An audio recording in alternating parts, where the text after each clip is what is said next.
Welcome to the Learning Pines YouTube. We hope this video helps. You start by confirming the wheel type because the removal method changes the whole job. Once you secure the chair and set brakes, tilt it onto a padded surface to work safely. Use the right sockets and pliers. Make sure to loosen nuts in small increments to avoid stripping. If you have a quick release, open it fully and pull the wheel straight out.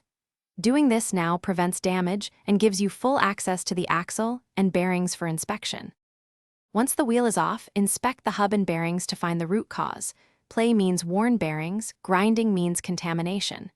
Remove old grease with a cloth and solvent, but avoid soaking sealed bearings. Clean races and cones thoroughly. If components are worn, replace bearings or the axle and pack fresh grease into open bearings.